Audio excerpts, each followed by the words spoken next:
Hello, welcome to Legislative Report. I'm State Representative Kate Harper of the 61st District in Montgomery County. In our midst, we have many young people returning from combat or service overseas. Often the adjustment to civilian life can be difficult. They feel isolated after experiencing being in a band of brothers. But there are resources available for these veterans. At a recent Veterans Expo I hosted, we heard from several speakers, including Richard Murphy from the Wall Street Warfighters Foundation. He explained how his organization works to place disabled veterans in careers in the financial services industry. There are many options and opportunities like this for our returning heroes. One way to say thank you to them is to make sure they're aware of these opportunities. If you have a veteran in your family, please take a moment to hear the helpful information offered by each of our speakers that day. I just want to thank you for being here at Montgomery County Community College. We are very pleased to host this event. We're especially pleased to host Representative Kate Harper, who took leadership in forming the Veterans Expo, and I think this is the second year of this event. We'll keep doing it as we continue to provide more resources for veterans in Montgomery County, with the college being a hub for that support. Many of you may not know we have more than 400 veterans registered for classes at Montgomery County Community College. And thanks to another one of our guests today, Representative Congressman Patrick Meehan, we were able to open a Veterans Resource Center last November, where we transitioned an old building, and it's right out on 202, the new sign just went up, into a hub for veterans resources. And I'm hoping that those of you that are here today with exhibits will find someone from the college and give us your business card so we can invite you into that center on a regular basis so that you can reach our veterans, not just today, but continuously throughout the semester. I'd also like to take an opportunity to thank Dr. Anne Marie Donahue. Where's Anne Marie? She's in the bad timing. Anne Marie Donahue is one of our, she's an assistant professor of psychology and the Veterans Club student advisor, but she is, and I tease her, I call her our rock star for veteran students, because she knows veterans issues on this campus from A to Z. She's a resource, and as you mingle later, I'm sure you'll get to meet her and hear from her. We're very happy at Montgomery County Community College to be designated as a military-friendly community college, which means that we're one of the top 10% of colleges and universities in the country that have the resources in-house on both of our campuses to support veterans all the way through career exploration, gaining a credential, and hopefully, and one of the big pieces of the transition is employment after all of that training. I also want to welcome our new Veterans Coordinator.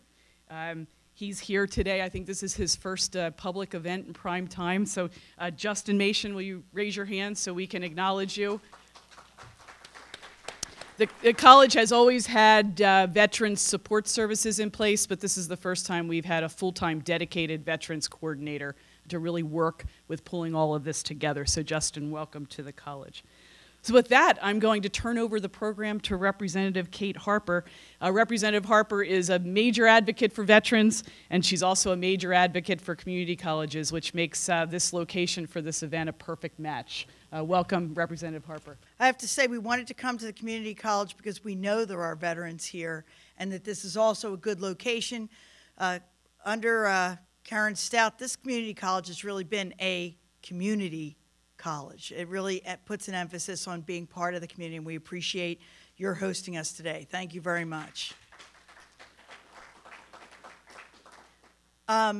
We are so fortunate to be joined by Congressman Pat Meehan, who has a very interesting background and who now represents this area as a result of redistricting. So we're lucky to have picked him up, or to have him pick us up, as it were, and many of you may have remembered him as being a U.S. attorney, a district attorney, and a second-term congressman. He serves on the Homeland Security Committee, and he deals with cybersecurity issues, which are, as we all know in this room, very, very hot today. Probably the most dangerous job he's had in his life, though, was as a referee in the hockey league. Having grown up in the backyard of the of the Broad Street Bullies. I know that that's a dangerous job, but we're happy to have Congressman Meehan here today. I want to remind all of you that one of the important things that we do at this event is to get each of you to know each other. Those of you who are here as resources, look around and talk to each other, because we want to hook up the veterans with the right set of resources. And in this room, we've collected a bunch of different resources. If you talk to each other and a veteran comes to you, we will have a working relationship among the groups that can help people. So I appreciate your being here.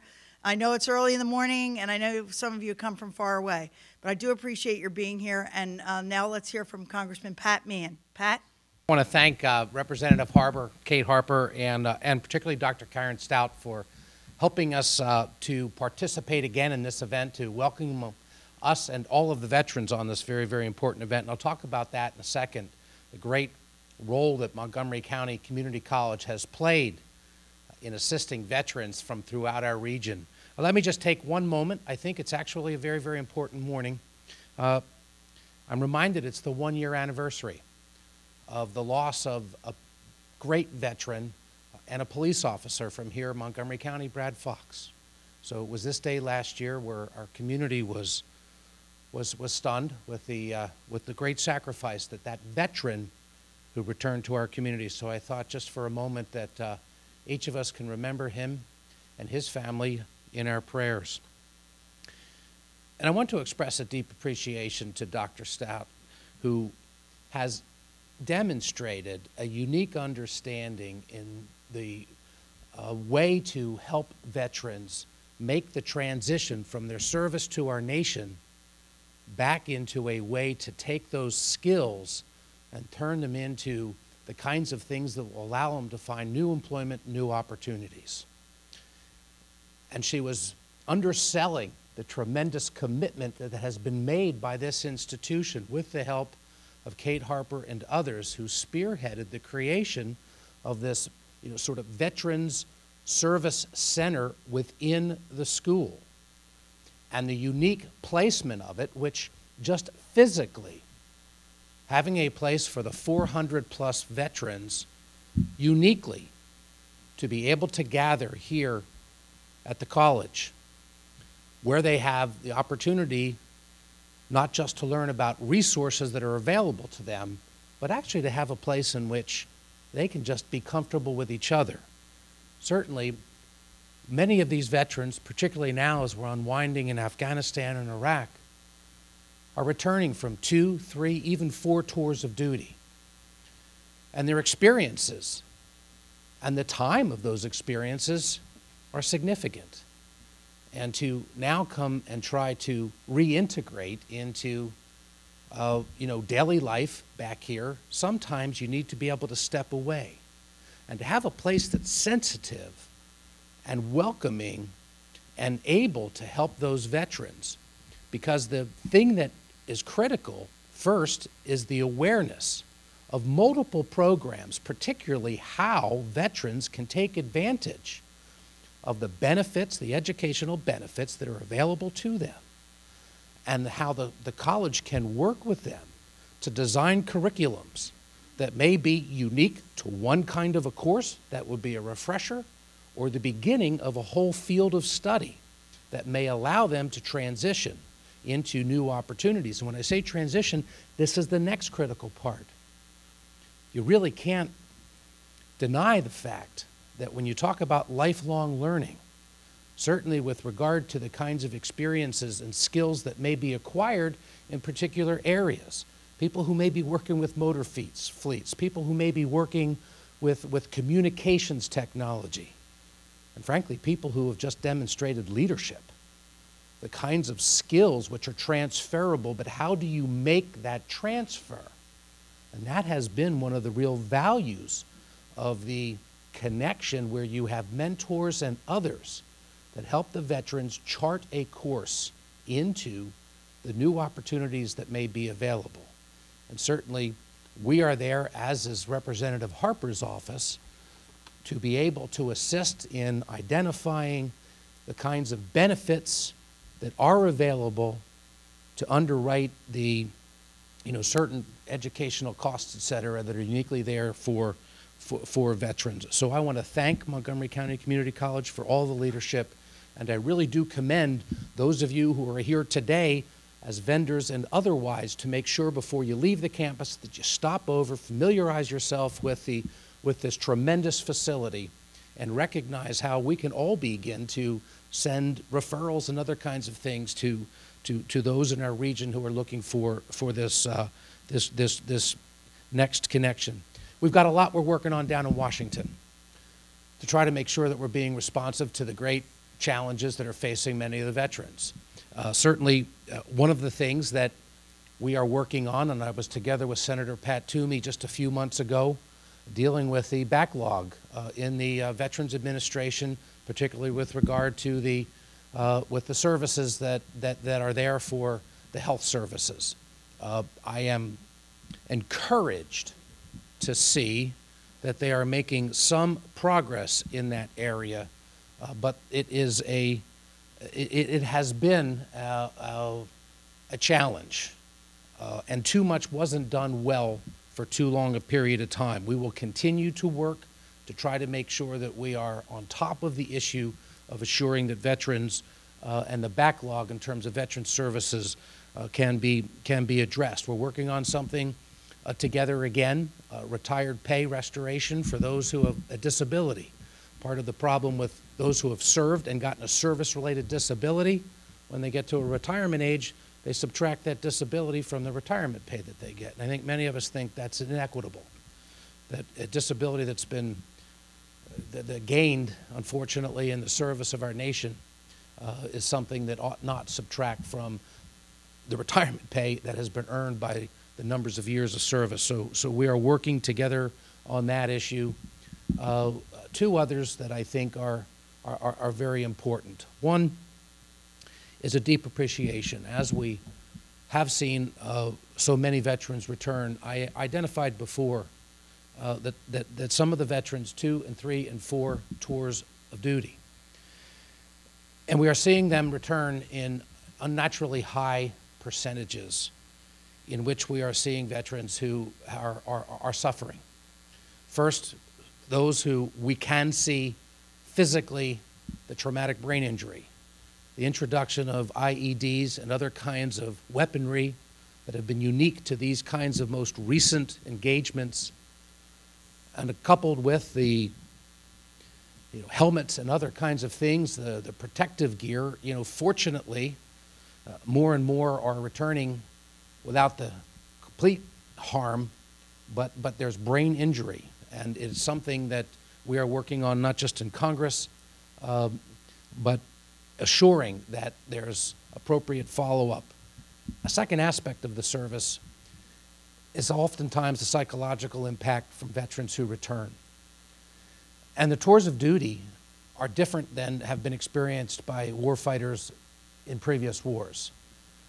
Because again, the concept of the IEDs and others, the warfighters are on the edge every moment they walk outside of that compound. It's a different experience. And some of them are bringing back traumatic stress. It's something we've got to be able to continue to work through, because some of that traumatic stress has led to a higher rate of incidents of suicide and others among military than we've ever experienced before. So that's one of the reasons the commitment is there to work with the veterans for the backlog. One of the things that we need to be there for the utilization of all of these other places, and why an institution like this and the program that Dr. Stout is putting together is so vitally important, because it gets veterans reconnected to places where, when they're beginning to have issues and other kinds of places, they can be surrounded from others who not only understand, begin to pick up the signals. If we can save one veteran who's struggling right now with the readjustment and some of the other issues, and be able to get them not only into a place in which they can begin to see some other kind of opportunity, but to really begin to see that they can get somebody that can help them psychologically deal with the challenge. Imagine if we've been able to prevent some of the suicides and other things that are happening, and that's the goal. Not the specific goal, but one of the real outcomes that we can realize by virtue of doing what we're doing with these kinds of collaborative settings, multi-service collaborative settings, and it's a great outcome because of the great work that's been done.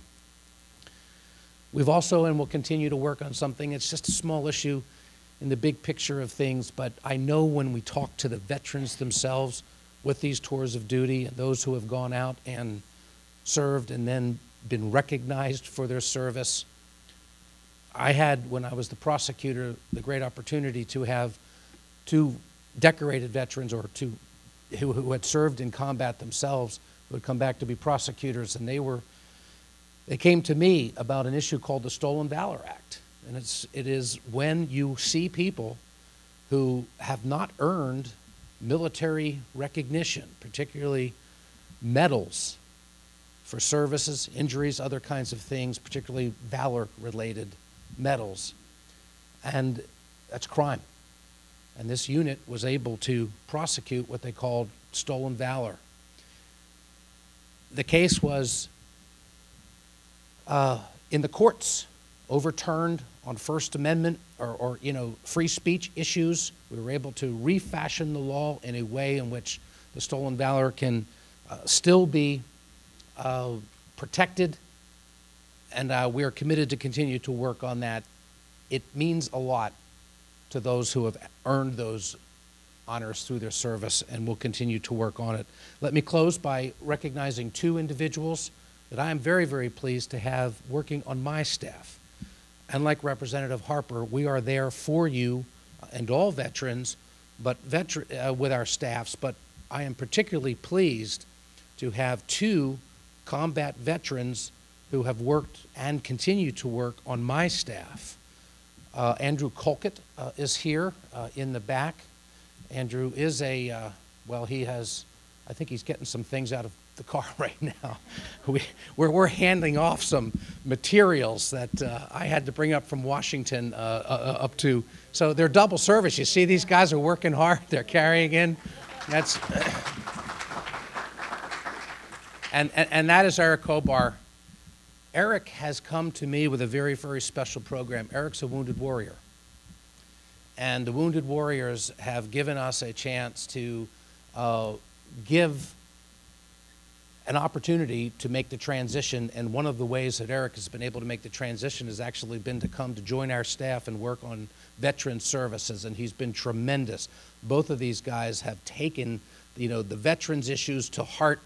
They work with the men and women on their issues, a broad spectrum, and I just consistently hear from time to time how significant it has been to have their assistance, because they're like dogs on a bone. They get on it and they stay with these guys, these men and women, right through to the end, and it has made a big impact in the lives of numbers of returning veterans to know that they've got that support in the office. So I thank them for their service to our country, and I thank them for their continued service to other veterans by virtue of being there, and they are there in our office and available. We're on the web, and you can reach out to our office and get us. Thank you again for allowing me to be part of this very, very important program. I thank Kate Harper for her leadership in continuing to pay attention to the important needs of our veterans. I thank Montgomery County Community College for once again hosting what I hope is an annual event and continuing to be one of the institutions that puts veterans at the top of their priorities. But it's good to have the state and the federal government being able to work together, because if a veteran approaches us, sometimes we can identify the problem as being a federal problem, and we need to reach out to the congressman so that we know that we can get help for the person in the most appropriate place. Now, where's Harry Gabor, my friend and neighbor? Harry in the back, a financial services executive who hooked me up with our next speaker who is Rich Murphy from the Wall Street Warfighters. For some reason, I have a hard time saying that, too many W's in a way. Harry is with the American Legion Post in Fort Washington and wanted me to remind you, if you know a World War II vet, the Legion will see that they can get down to see the World War II Memorial. So if you know somebody like that, Harry, wave your hand again. Go talk to Harry or talk to us, and we'll get you in touch with him so that they can get down to see that.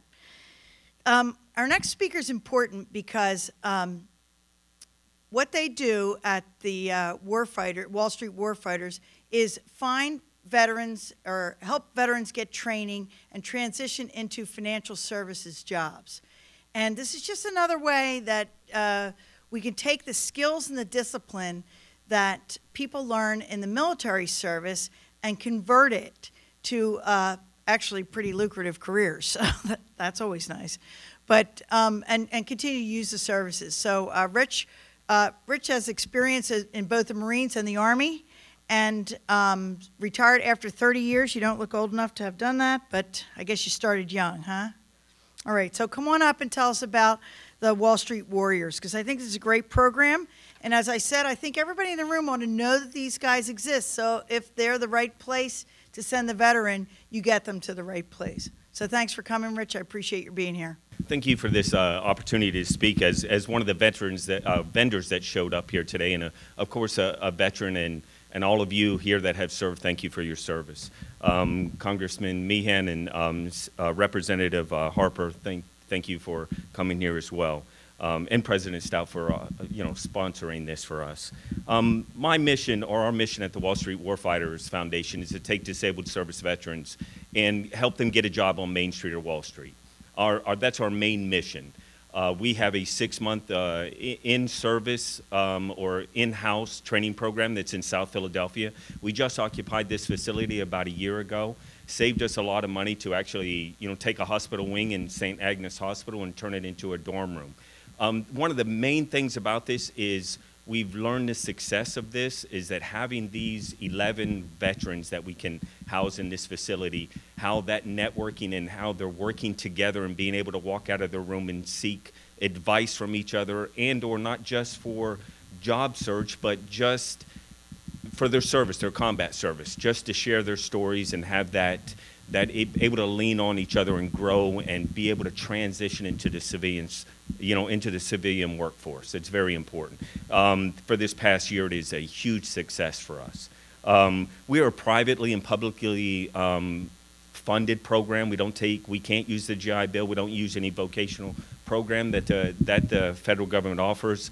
So we spend a lot of our time seeking help and financial help from a lot of private firms. But of course, that's part of our partnership. We partner with J.P. Morgan, Wellington, Goldman Sachs, and a lot of the local firms here in Philadelphia too, KPMG, Franklin Square. There's so many to name, but because of the generosity of them, just not for their money, but for hiring our veterans. We are a 6-month in-house program that we can house 11 veterans, but we also have a satellite program that we offer veterans that run concurrently with this program, that they can stay at home, or if they're currently serving, they can be part of our program in a satellite version. In other words, they can do their studies, get their banking license or the broker license from their home, or while they're transitioning out of the military. At this time, we have over 90 veterans that have gone through our program since 2008. Our placement rate is about 95%. And I say 95% because the other 5% is either come into a job and just not been that happy with it and wanted to come out and recreate themselves again, or they went and continued their education because they realized that they need a little bit more. Now, we offer a lot of soft skills, hard skill courses throughout this program, but mainly we try to help them transition from that military concept of team and we into I, because they definitely, when they walk through that door, they have to sell themselves. The generosity of all the local, firms and even colleges that we have to help them with their resumes and actually helping them get to win that interview, I guess you could say. There's also programs that help us, outfit our veterans as well. After 30 years in the military myself, I owned one suit, and that was for my daughter's christening, probably. So I've even been a product of that too. The generosity of being able to go get a suit and so on, and try to look a little better and represent the foundation. But the eligibility, if I could talk about that for a moment, we do, because it is such a competitive field. We do have a few things that we ask: that you be an OIF, OEF veteran, and had served in theater, that you were honorably discharged, and that you show a passion for the finance industry, because it can be a very competitive field. Mainly, and one of the big things too is that you were honorably discharged. Because if you can imagine, to get a license to handle other people's money, you have to be vetted pretty well through the system and be able to hold a license to handle millions of dollars for people. I'd like to, in closing, again, thank you very much for sponsoring this, and happy to be part of this, and looking forward to the relationship and coming back here again, and also meeting a lot of these vendors that are here today. But our CEO, our General Peter Pace, retired. It's like what he likes to say is we're not here for a handout for the veterans, but we're here for a hand up to the veterans. And we're concentrating on one veteran at a time. Thank you very much for your time. As your recorder of deeds, I do record all land records in Montgomery County. We really generate about $7.3 million of revenue for the county, of which about $4 million goes back into the general fund. But the reason I'm here is the other part of my job is to record the Veterans DD 214. And I used to have to go around to VFWs and American Legions and say, come into my office to record your DD 214, because when you die, the funeral director contacts our office so that you can have a military funeral. In 2011, my grandson, who was serving in the Air Force, was in Afghanistan. And I said to him, you know, Sean, what can I do for you? What can I send you? He said, I'm in the Air Force, Grandmom. I don't need anything. And then later on, he contacted me and he said, if you really want to do something for me, Grandmom, do something for the veterans at home. They're the ones that need something. So I thought, well, what could I do as the recorder of deeds? Well, the veterans are coming in to record their DD 214s. So we started a program. We issue you a photo ID. We have about 240 businesses here in Montgomery County that give the veterans a discount. And it's just a really good program. Because of the program, we now have our surrounding counties doing it, Delaware, Bucks, Berks, Chester, York, and Lancaster, to name a few. And so it's my great honor to be able to do that and to serve our veterans. My husband served during Vietnam. He was in the Army. So I understand how important the veterans are. And to just give another little bit public service commercial, there are letters going out to people in Montgomery County saying, you really should have a copy of your deed and send us $89 and we will send it to you. And yes, you should have a copy of your deed. But if you come into our office, you can get a copy for 50 cents a page. If you can't get into the office, you can do it online for $10.50, or you can send in a letter and we'll send it to you for $5. So it's all a lot less money. But these companies are really, you know, trying to exploit some people that might not know how easy it is to get a copy. So to just let you know. Well, thank you, Dr. Stout. You're an amazing person. The Culinary Arts just opened in Tolmenson. I'm so proud to be part of a township where you're there. Kate Harper, Representative Meehan. It's just a great privilege to be here with all of you. So thank you for being here. God bless all of you, and God bless America. You've all heard that we have a lot of veteran-friendly offices in Montgomery County. They're all here to help the veterans. The Congressman's office is friendly. My office is friendly. The Recorder of Deeds office is friendly. The Community College is friendly. And all of our exhibitors are friendly as well. What I'd like the exhibitors to do before you leave is to talk to each other. We want to have a network here where we can make sure that any veteran who needs help or wants to transition into a different career can find something to do, and any veteran who needs help in any way from the government can get it from the right person. Well, you've been watching highlights from my Veterans Breakfast and Expo. If you need assistance with any state matter, please feel free to contact my local office or visit my website. That information will be shown on your screen in just a moment. Thanks for watching. Please join me next time for Legislative Report.